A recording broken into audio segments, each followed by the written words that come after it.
이렇게 새로운 한 달이 시작되면 이번 달에는 어떤 말씀을 준비해서 전해드릴까 생각이 많습니다. 대부분 제가 고민하다가 주제를 정하고 말씀을 전해드리지만 때로는 개인적으로 정하기 매우 어려울 때에 기억하시죠? 성도님들에게 설문조사도 하고 여쭙기도 했는데 어떤 성경 구절로 설교를 준비해서 전해드리면 좋을까요? 혹은 어떤 주제로 설교 말씀 듣기를 원하시나요? 혹은 성경 66권의 말씀 중에 어떤 책으로 말씀을 전해드리면 좋을까요? 이렇게 여쭙고 설교한 기억도 있습니다. 또 한 번은 신방 기간에 제가 말씀을 정하지 않고 각 가정에서 가장 귀하게 여기고 사모하는 말씀이 있잖아요. 그 말씀을 가지고 신방한 후에 모든 말씀, 성도님들 가정의 말씀들이 많이 겹치더라고요. 그 말씀들을 가지고 설교했던 그런 기억도 있습니다. 시간이 갈수록 설교 주제 정하고 또 말씀을 어떻게 준비해서 전할까 정하기가 쉽지 않습니다. 이번 달에도 마찬가지였는데요. 답답해서 기도원에 가서 하나님 앞에 기도할 때 하나님 2월 달에는 어떤 말씀으로 성도님들에게 전하면 좋을까요? 기도하면서 여쭈었는데 하나님이 간접적으로 제게 감동을 주셨습니다. 제가 갔던 필그림 하우스에 가면 식당 앞에 작은 카페가 있고 또 그 앞에는 신앙서적 새롭게 나온 것 신간들을 진열해 놓는 그런 가판대가 있습니다. 화요일 아침에 식사를 하고 우연히 제가 책에 관심이 많은 사람이니까 가판대 앞에 가서 신간 서적을 돌아보는데 책 한 권이 제 눈에 들어왔습니다. 주보에 공지해 드린 마크 브로갑 목사님, 저 잘 모릅니다. 그런데 그분이 적은 짙은 구름 더 깊은 긍휼이라는 책이었습니다. 관심이 가서 서서 잠시 내용을 살펴보니까 우리가 새해맞이 새벽 기도회 때 예레미야 애가의 말씀을 가지고 나누고 기도했잖아요. 그 책 제목이 애가서의 말씀 그대로 따다가 줄여서 정한 제목이더라고요.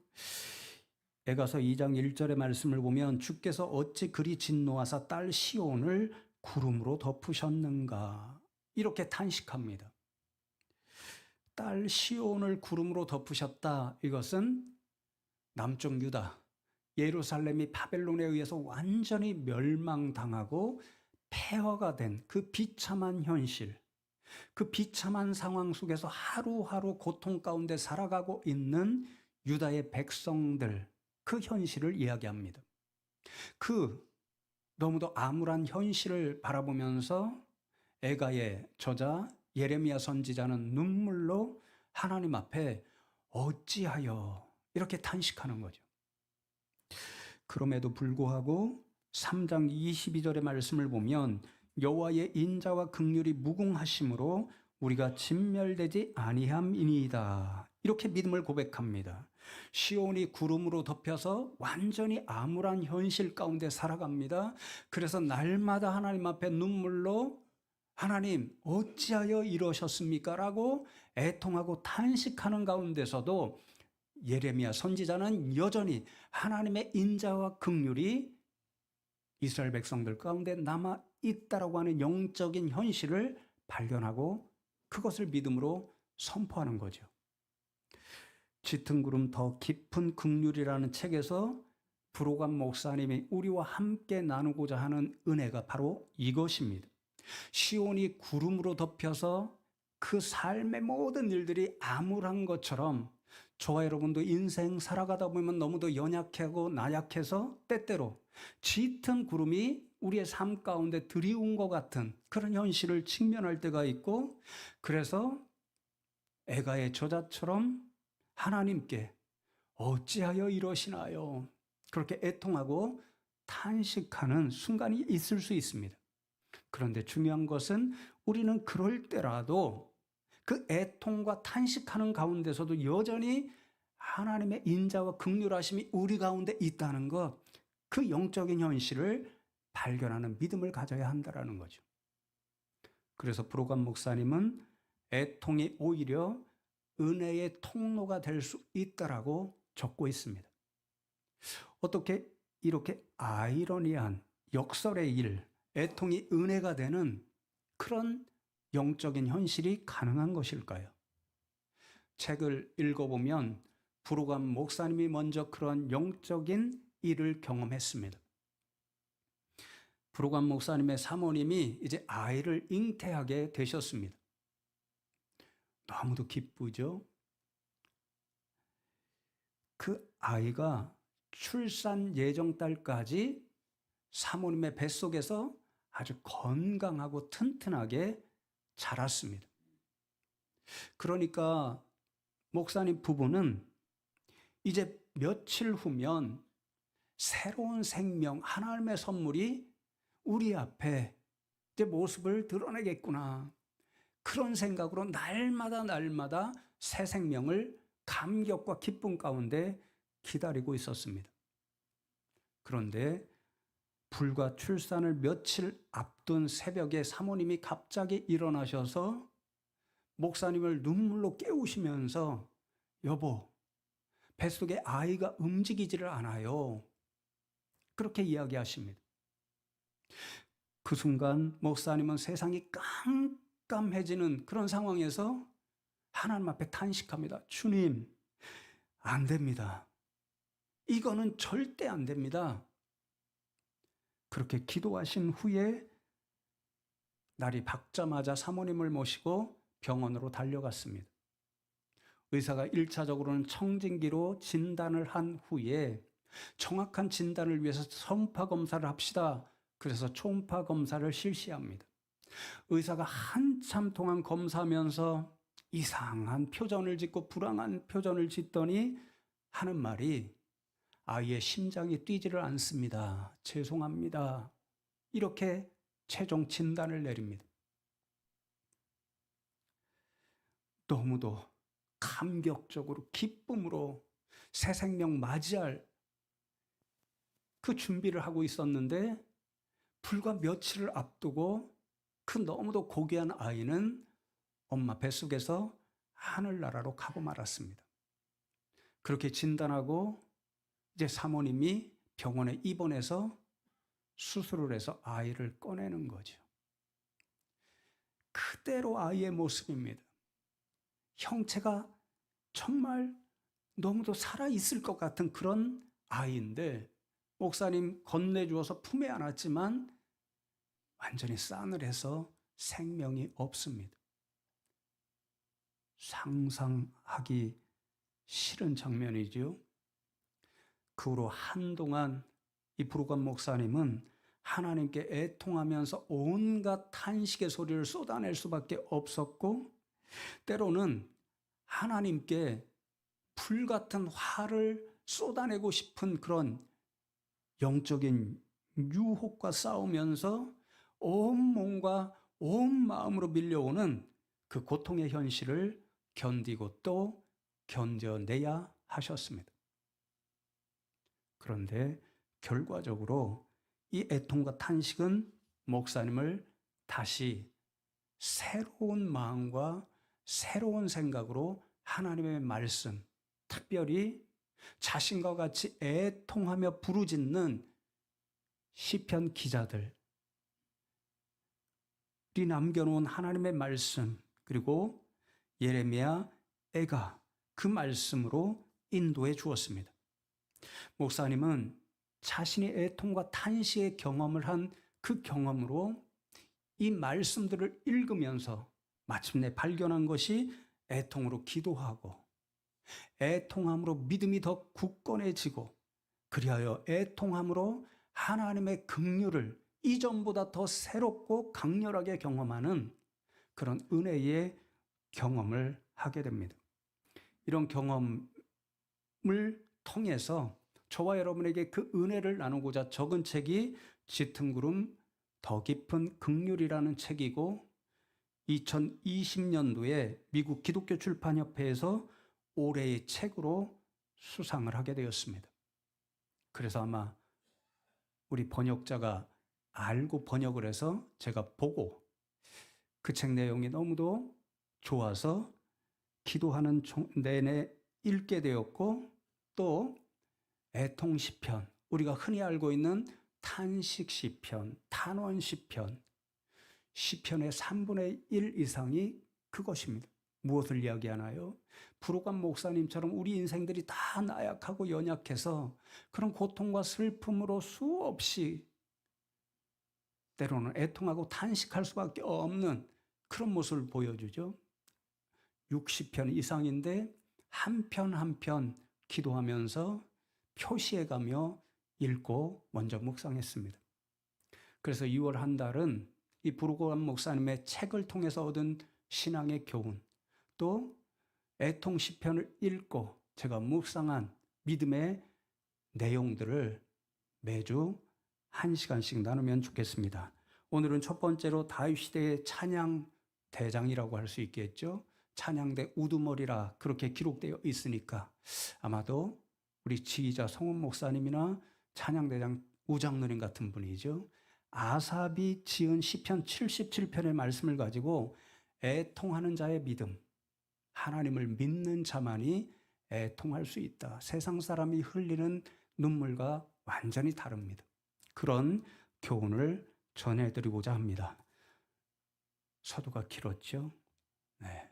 2월 새로운 주제의 말씀을 소개하다 보니까 그런데 이 77편의 말씀을 통해서 3가지 교훈을 간단하게 나누고 묵상하면서 기도하면 좋겠습니다. 첫 번째로 시편 77편 기자 아삽은 하나님 절대 주권의 믿음을 고백하는 사람만이 애통할 수 있다. 그렇게 교훈합니다.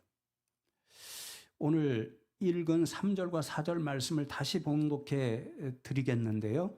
내가 하나님을 기억하고 불안하여 근심하니 내 심령이 상하도다. 주께서 내가 눈을 붙이지 못하게 하시니 내가 괴로워 말할 수 없나이다. 그렇게 탄식합니다. 좀 이상하지 않나요? 우리가 하나님 그렇게 생각하면 좋잖아요. 하나님 생각하면 오늘도 우리에게 새로운 은혜를 주실 것 같은 기대감이 생기잖아요. 그런데 오늘 이 시편 기자는요, 하나님을 기억하고 또 기억합니다. 하나님을 생각하고 또 생각합니다. 그런데 그렇게 기억하고 생각하면 생각할수록 오히려 불안하고 근심이 되어서 심령이 상하도다, 마음이 상하도다. 날마다 더 마음이 쇠약해진다, 이런 뜻입니다. 왜 그럴까요? 이어지는 4절 말씀에 보면 주께서 내가 눈을 붙이지 못하게 하시기 때문이라고 이야기하죠. 시편 기자는요, 지금 말할 수 없는 고통 가운데 사로잡혀 암울한 현실을 살아갑니다. 그 고통의 내용이 개인적인 것인지 아니면 바벨론에 의해서 암울한 현실, 시온이 구름에 덮여서 깜깜한 그 현실을 살아가던 그러한 이스라엘 백성들 자신의 동족들이 누렸던 그런 민족적인 고통인지는 모릅니다. 그런데 그 고통이 너무도 쓰리고 아프고 괴로워서 밤을 매일같이 설치고 있습니다. 그런데 이 시편 기자가 더 괴로운 까닭, 그래서 말 한마디 하기조차 어려운 그러한 괴로움을 느끼는 까닭은 자신에게 주신 이 고통이 하나님이 주셨다라고 하는 그런 믿음이 있기 때문에, 그래서 하나님이 지금 자신의 모든 삶의 조건을 고통 가운데 밀어넣으시고 자신을 외면하고 버리셨다는 하나님 부재의 경험을 하고 있기 때문에 더더욱 고통스럽습니다.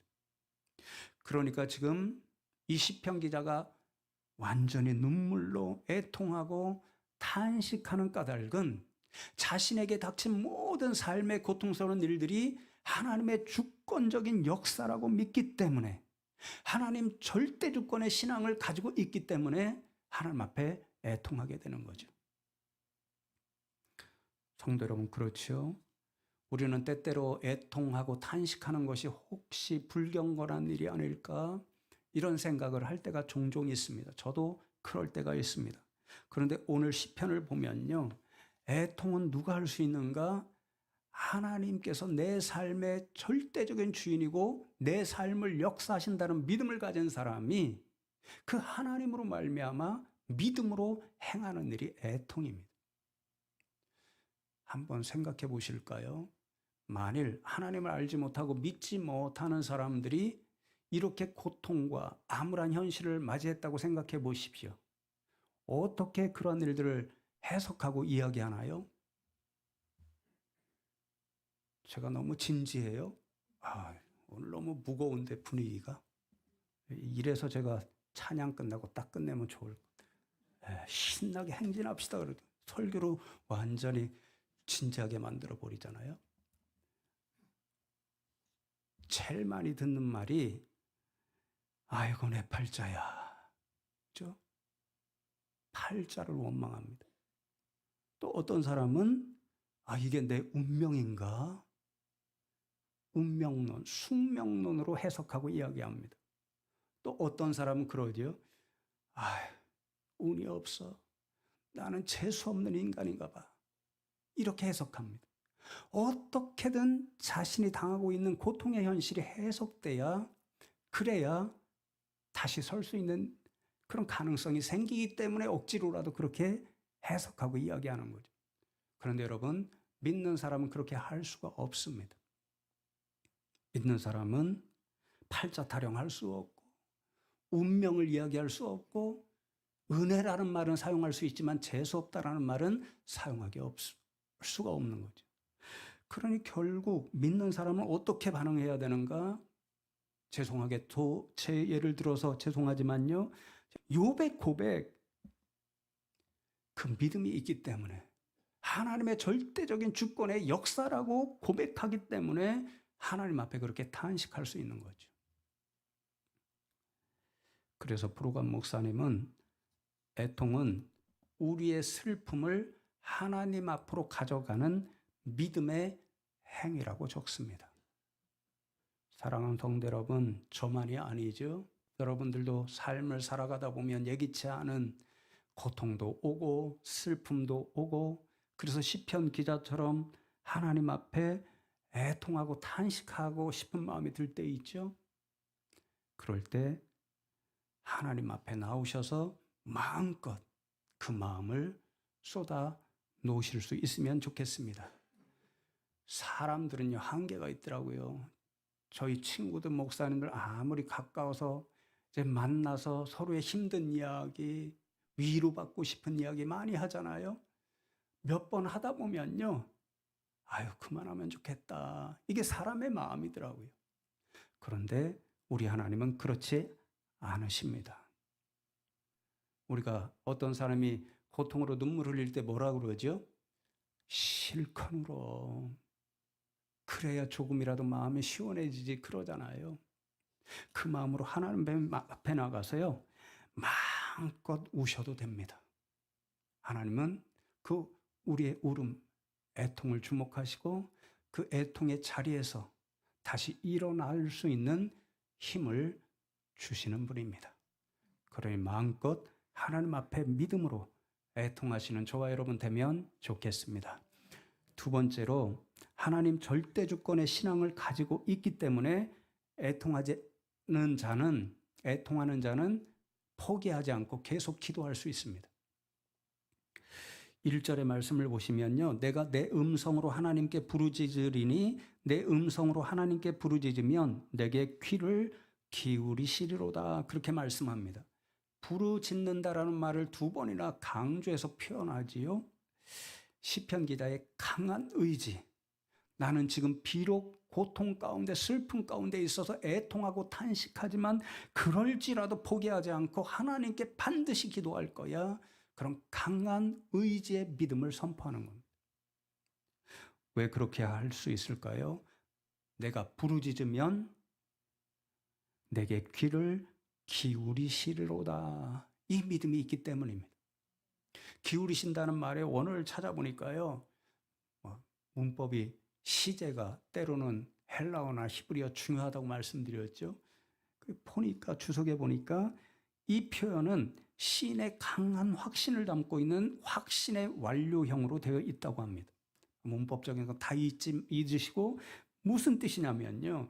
시인이 애통하는 가운데서도 부르짖어 기도할 수 있는 까닭은 하나님이 자신의 부르짖는 기도를 외면하지 않으시고 응답해 주실 것이라고 하는 믿음, 확신이 있기 때문입니다. 그래서 2절 말씀을 보시면 나의 환난 날에 내가 주를 찾았으며 밤에는 내 손을 들고 거두지 아니하였나니 내 영혼이 위로받기를 거절하였도다. 그렇게 말씀합니다. 하나님께서 자신의 기도를 들어주실 것이라고 하는 강한 확신이 있기 때문에 자신에게 닥친 고난을 가지고 애통하면서 밤에도 손을 들고 기도하기를 그치지 않겠다. 그런 믿음이죠. 그러면서 내 영혼이 위로받기를 거절하였도다. 이상하죠? 하나님의 위로가 아닙니다. 사람들이 아무리 위로해도 한계가 있으니 그것을 날마다 소망하며 기다리며 받겠다는 이런 마음은 내려놓고 오로지 자신을 최종적으로 궁극적으로 위로하실 분, 새롭게 힘을 주실 분은 하나님이라는 그 믿음 때문에 하나님의 위로만 소망하면서 밤에도 두 손 들고 기도하겠노라. 그 믿음입니다. 그런데 시편 기자를 더 힘들게 하시는 분이 누구냐면요. 하나님이에요. 역설적으로. 왜 그럴까요? 강한 확신이 있습니다. 하나님께 부르짖으면 내 도를 들어주시리라고 하는 그런 믿음을 가지고 하나님 앞에 기도하고 기도하는데 날이 가도 응답하시지 않습니다. 그럼 어떻게 할까요? 기도하는 일을 중단하고 포기해야 할까요? 시편 기자는 그렇지 않습니다. 오히려 하나님이 응답하시지 않으니까 자신의 기도를 여전히 외면하고 계신다는 생각이 드니까 더 간절한 애통과 탄식의 언어로 하나님 앞에 나가 기도합니다. 모든 시편의 애통 시편을 읽어보면 거의 공통적으로 하나님 앞에 간절히 기도할 때는요. 애통과 탄식으로 나갈 때는 질문으로 나가거든요. 6절부터 10절 말씀을 보십시오. 밤에 부른 노래를 내가 기억하여 내 심령으로 내가 내 마음으로 간구하기를 주께서 영원히 버리실까? 다시는 은혜를 베풀지 아니하실까? 그의 인자하심은 영원히 끝났는가? 그의 약속하심도 영원구이 패하였는가? 하나님이 그가 베푸실 은혜를 잊으셨는가? 노하심으로 그가 베푸실 긍휼을 그치셨는가 하였나이다. 그렇게 부르짖습니다. 자신의 간절한 기도에 응답하시지 않는 하나님께 시인은요 6가지 질문들을 폭포수같이 쏟아내며 하나님 앞에 나가는 거죠. 마치 불경건한 음성들로 들리잖아요. 근데 6절에서 뭐라고 이야기하죠? 내 심령, 내 영혼으로, 내 마음으로 간구한다. 그렇게 고백합니다. 간구한다는 말은 끊임없이 찾고 또 찾는다 이런 뜻입니다. 그러니까 지금 시인은요 폭포수 같은 질문을 통해서 하나님 앞에 자신의 온 영혼, 온 마음을 다해서 하나님으로 가득 채우고 끊임없이 찾고 또 찾고 기도하고 또 기도하고 있습니다. 다른 탄식 시편에 보아도 거의 비슷하게 두 언어, 두 질문으로 기도하죠. 하나님 어찌하여? 하나님 왜 이러시나요? 그런 질문. 또 하나는 하나님 도대체 어느 때까지인가요? 그런 질문으로 부르짖듯이 시편 77편의 기자도 하나님 앞에 그렇게 나갑니다. 무슨 믿음이 있기 때문에 그럴까요?